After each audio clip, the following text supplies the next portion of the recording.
Bon, merci Thomas. Moi, j'ai l'impression comme ça que, alors, en fait, le powerful AI égale appauvrissement de la créativité, mais augmentation de la performance à partir des acquis que l'on a, mais appauvrissement de la créativité.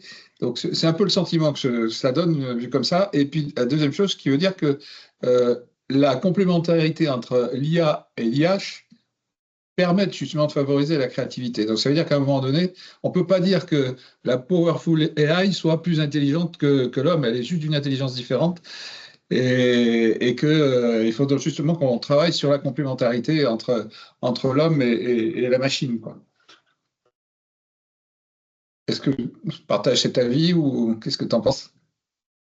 Ouais, après, c'est toujours pareil. Qu'est-ce que faudrait définir créativité? Parce que c'est un mot un peu galvaudé.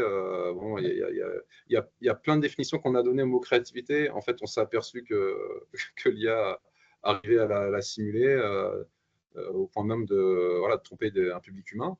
Donc, il faudrait voir ce qu'on met derrière ce mot-là. Après, oui, complémentarité. Alors, bon, de la même façon que maintenant, une calculette, enfin, ça date pas de dire, mais une calculette, c'est mieux compter que nous. Bon, pour autant, on considère que la calculette ne nous a pas remplacés. Donc, si on est là, c'est évidemment caricatural, mais si on élargit ça à plein de domaines de l'intelligence, oui, l'IA fera mieux que nous, mais nous, on aura encore, a priori, des cartes à jouer.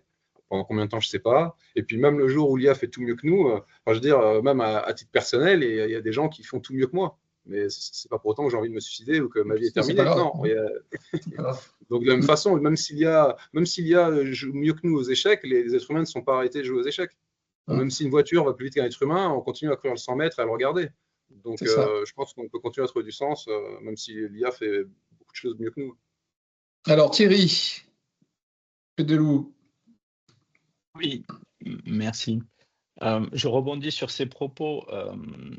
Je crois qu'il y a un vrai sujet sur la manière de penser induite par l'avènement de l'IA à cette échelle.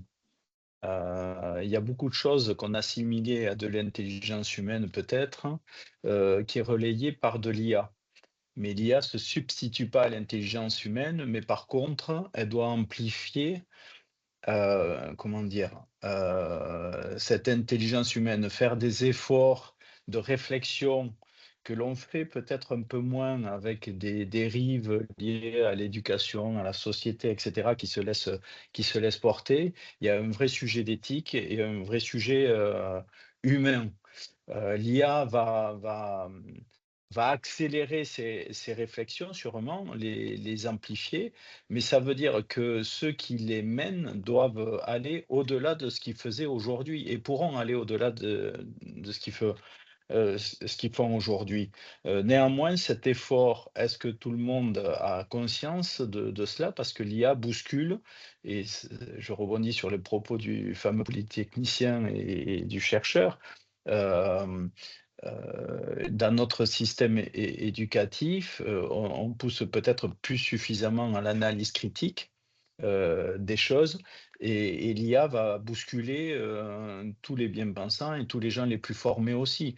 Euh, voilà. C'est juste une réflexion et voir vos réactions vis-à-vis de ça. Mais le mode de pensée, je pense, est en train d'être sérieusement bousculé si on ne veut pas être en effet dépassé de manière collective. ouais, merci Thierry, on est bien au cœur du sujet. Mathieu, Oui, alors moi je voulais juste faire un parallèle au niveau de la créativité de l'IA et de faire un parallèle avec la peinture, avec les grands peintres, notamment.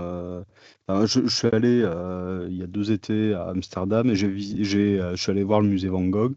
Et ce qui est assez étonnant, c'est que on voit qu'il y a au démarrage, au début de sa carrière de peintre, on voit qu'il y a une copie des grands maîtres qui compilent un peu les techniques, mais il y a un moment où il y a un vrai gap avec quelque chose qui est créé ex nihilo, une technique qui n'existait pas et qui ne peut pas être résumée à une compilation de l'ensemble des techniques existantes. Donc la notion de créativité, pour moi, entre l'humain ne peut pas être dupliquée dans l'IA. La notion de créativité de l'humain ne peut pas être dupliquée dans l'IA, et l'IA ne peut être, à mon sens, qu'un support catalyseur de l'intelligence humaine. Voilà.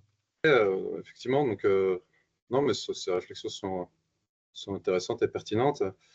Ouais, sur cette histoire de créativité, effectivement, jusqu'à maintenant, l'IA ne fait qu'extrapoler.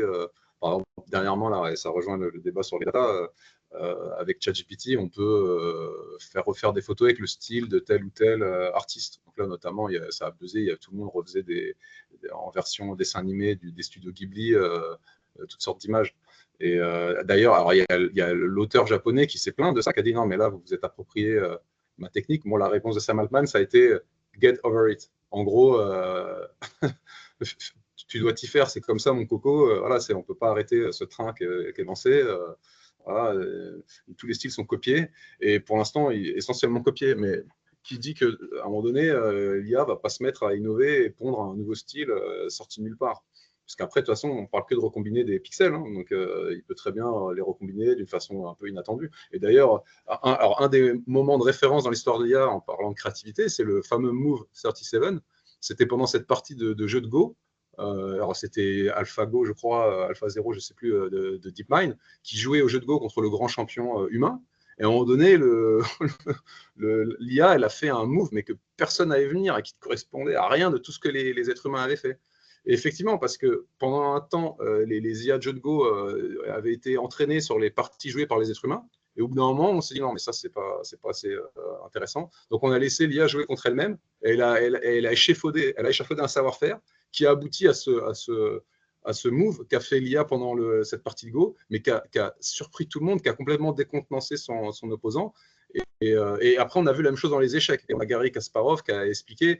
En fait, c'est comme si, il parlait même pas d'une machine, il disait, mais c'est comme si des extraterrestres venaient jouer aux échecs. Donc, il faisait vraiment référence à une autre forme d'intelligence biologique, en fait. Voilà. Donc, on avait déjà basculé. Et là, je pense qu'on avait affaire à des niveaux de créativité d'une certaine manière incroyable. Alors, on en était resté à un move au sein d'un jeu de plateau, très bien.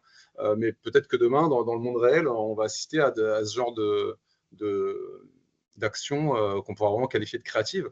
Donc ouais, je pense que ça doit vraiment nous ébranler. Moi, je pense qu'il faut vraiment rien considérer comme acquis. Il y a aussi cette idée en anglais de moving the goalposts. En gros, on a une définition, puis en fait, quand l'IA arrive à faire exactement tout ce qu'on pensait que seul les humains pouvaient faire, on déplace en gros les poteaux pour dire ah non, il n'y a pas but en fait, la balle parce qu'on a déplacé les poteaux. C'est un peu facile. Et donc, mais ça nous pousse à nous questionner nous-mêmes sur ce qu'on est, ce qu'on sait faire, qu'est-ce que c'est qu'être humain, quoi. On s'aperçoit finalement qu'être humain, c'est peut-être pas tant toute la partie intellectuelle qui nous distinguait des animaux, mais c'est plutôt la partie émotionnelle qui va nous rester, parce que c'est exactement ça. C'est exactement ça.